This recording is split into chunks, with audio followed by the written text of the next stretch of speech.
আসসালামু আলাইকুম guys, welcome back to my another video. আজকে দেখাবো নেহারি বা পায়া, যে যেটা বলেন। অবশ্য দুটা কিন্তু দুই ধরনের রেসিপি। নেহারি যেটা, সেটার ঘনত্বটা একটু বেশি হয়, আর পায়া যেটা, সেটা হচ্ছে একটু অন্য স্বাদের আর পানি পানি টাইপের থাকে।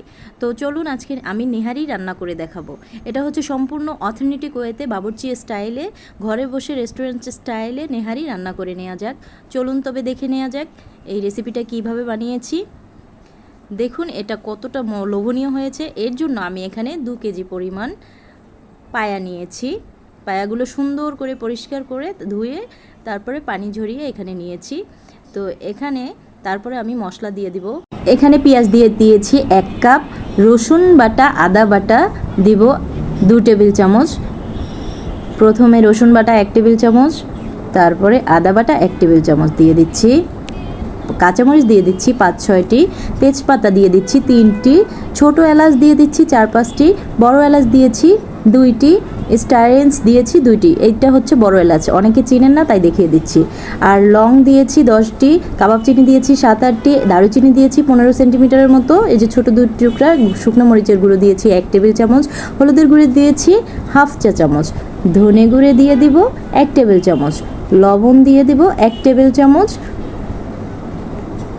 গোলমরিচ দিয়েছি 15-20টি। এখন এর মধ্যে দিয়ে দিব 1/2 কাপ তেল, তারপরে এর মধ্যে 6 কাপ পানি দিয়ে দিব। এখানে একটি বিষয় আছে, যদি আপনি প্রেসার কুকারে করেন তাহলে 6 কাপ পানিতে আপনি অল্প সময়ে 1 ঘন্টার মধ্যে হয়ে যাবে। তো আমি প্রেসার কুকারে না, আমি এইভাবে করতে পছন্দ করি, এর জন্য আমি ডুবো ডুবো করে পানি দিয়েছি অনেকটা বেশি। তো যাদের প্রেসার কুকার আছে 6 কাপ পানি দিয়ে 1 ঘন্টা এটাকে সিদ্ধ করবেন। আর আমি এই বড় হাঁড়িতেই এইভাবে করে ঢেকে দিয়ে সিদ্ধ হওয়া পর্যন্ত অপেক্ষা করব। তারপরে এখানে ভিডিওটা কেটে গেছে, অফ ক্যামেরায় আমি 2 কাপ পানি দিয়ে নিয়েছি। তারপর এর মধ্যে আমি এখন পোস্ত বাটা দিয়ে দিব 1 টেবিল চামচ,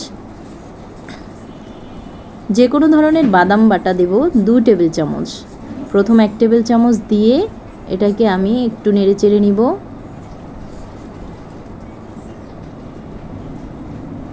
তারপরে দিয়ে দিব আরেক টেবিল চামচ।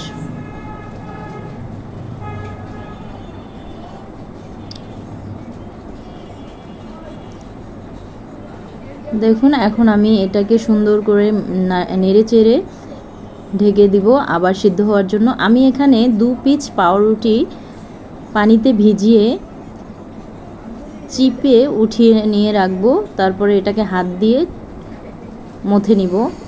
তারপরে এটা ঢাকনা উঠিয়ে দেখুন পানিটা অনেকটা গাঢ় হয়ে গেছে। সেই পর্যায়ে আমি এর মধ্যে পাউরুটির পিস টুকরো দিয়ে দিব। এই যে এইভাবে করে নিয়েছি। আমার কিন্তু হাড় মাংস সব কিছু সিদ্ধ হয়ে গেছে। এখন আমি একটা বাগারের প্রিপারেশন করব। একটা প্যানে 1/4 কাপ তেল গরম করে ভালোভাবে তার মধ্যে 1/2 কাপ পেঁয়াজ দিয়ে বেরেস্তা করে নিব।